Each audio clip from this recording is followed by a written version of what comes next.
그 AI 강국위원회 이런 거 만들었어요. 아, 예. 제가 명색이 위원장. 근데 알지는 잘 못해요. 또 하정우 선생님.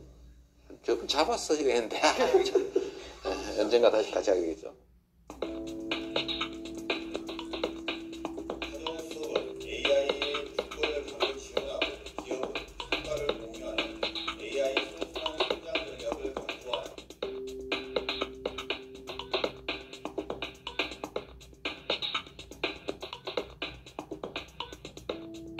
제가 궁금한 게 많습니다. 네네. 질문하시는 걸로 시작하겠습니다. 네.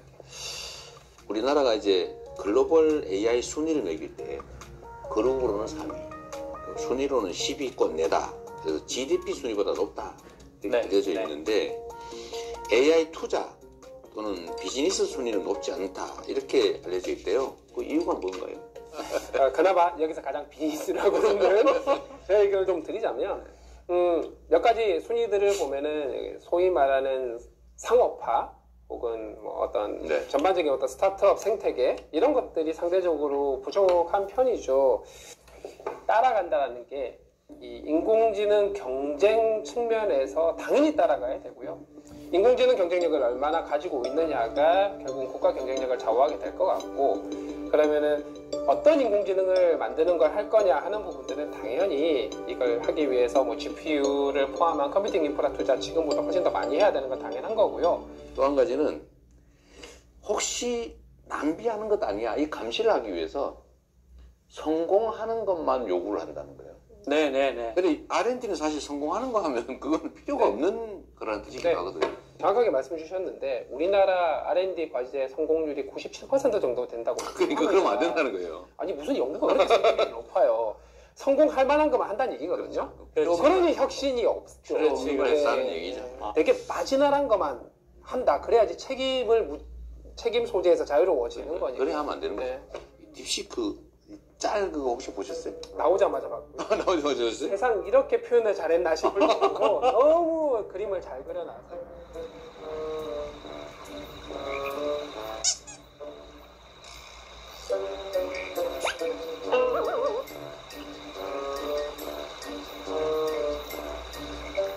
근데 저도 그걸 봤는데, 근데 이제 궁금한 거는 네. 그게 사실이에요. 아, 근데 그 논란이 많던데, 미국 쪽에서는 뺏긴 거다. 예. 뭐 아니, 오픈 AI가 예.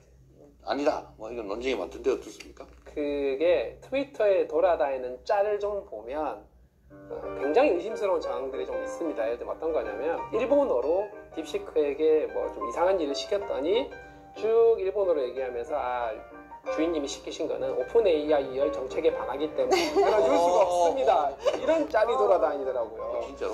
그래서 네. 본인들은 아니라고 얘기를 하지만 어떤 딥시크를 만들 때 개발 비용을 상당히 많이 절감할 수 있었던 방법으로 데이터 증류 이런 방법을 얘기를 하는데 그걸 정확하게 표현한 그림이 요 짤이다라고 보시면 돼요. 충무 다 공개했죠. 중국은 딥시크는 이번에 확 공개를 다 해버렸어요.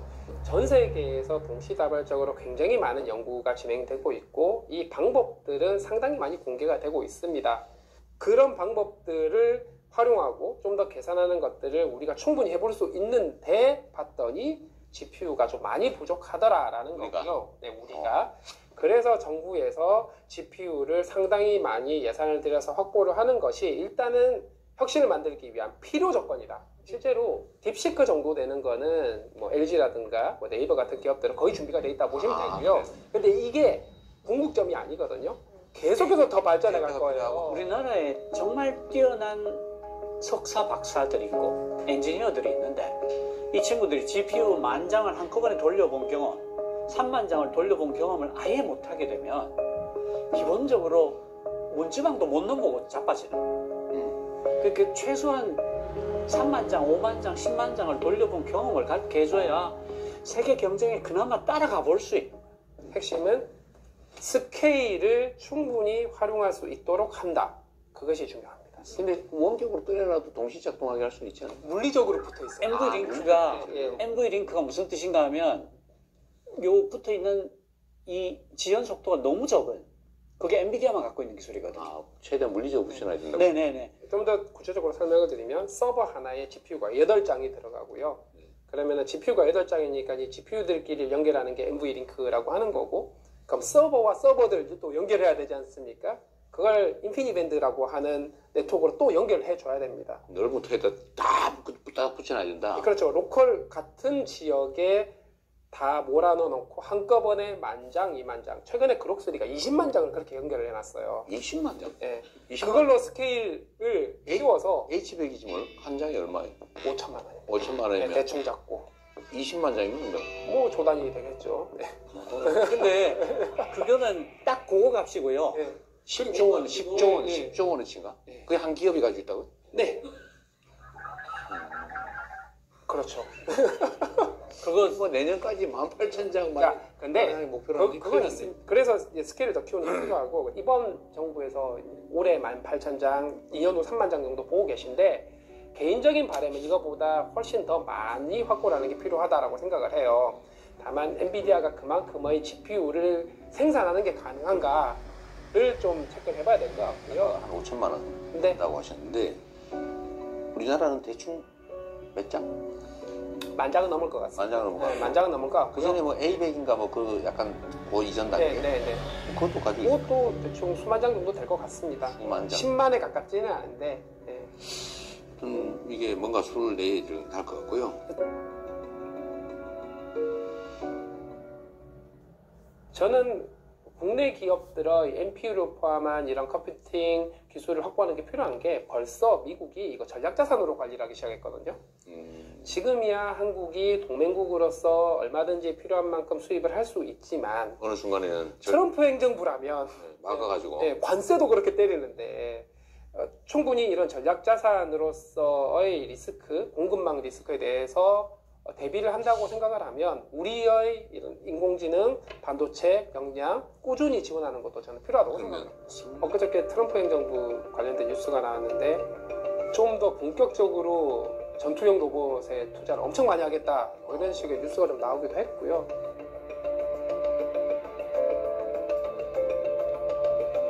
그리고 저는 이렇게 보고 있습니다. 지금 국방에 사실 행정, 문서 작업 여전히 많거든요. 생산성 도구, 인공지능 생산성 도구 좋은 거 되게 많지 않습니까? 이거 대전환부터 하면서 자연스럽게 무기 혹은 어떤 전력에서의 AI 활용하는 것들을 좀 안보 전략 차원에서 좀 봐야 되지 않나, 네, 이렇게 생각을 합니다. 인재 부족 문제는 어떻게 해결합니까?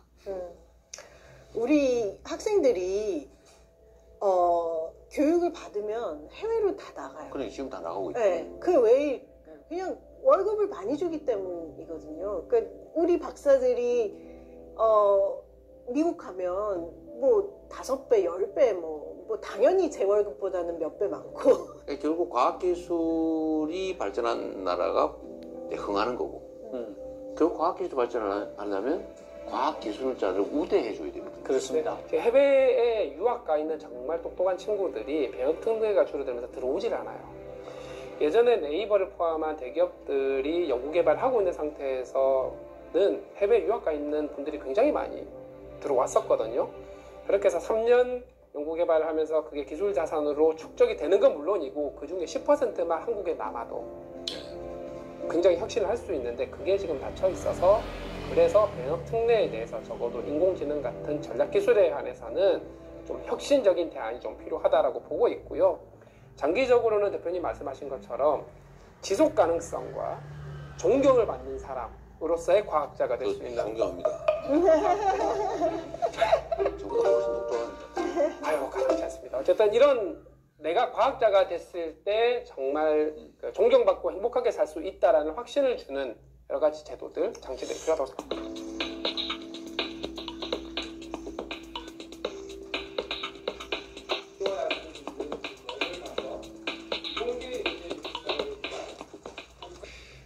안녕하십니까. AI 미래기획수석 하정우입니다. 정부는 오늘 국무회의에서 국가과학기술 경쟁력 강화를 위한 이공계지원특별법 시행령 개정안을 의결하였습니다. 이는 과학기술 인재 육성 체계를 보다 효과적으로 만들어 과학기술 중심의 국가혁신 성장 체제 구축에 크게 기여할 것입니다. 먼저 초중생들이 수학과학에 대해 쉽게 접근하여 학습 의욕을 고취하고 이공계 대학 진학을 촉진할 수 있도록 다양한 콘텐츠 및 문화 확산 활동 지원에 대해 규정하였습니다. 다음으로 이공계 대학생과 대학원생들이 양질의 교육을 받을 수 있도록 첨단 기술 및 융합 분야 인재 양성 근거, 학위과정 통합 활성화, 이공계 대학 연구 체계 혁신, 기업 수요 맞춤형 교육 강화, 연구생활 장려금 관련 규정 등 맞춤형 지원 근거를 마련하였습니다.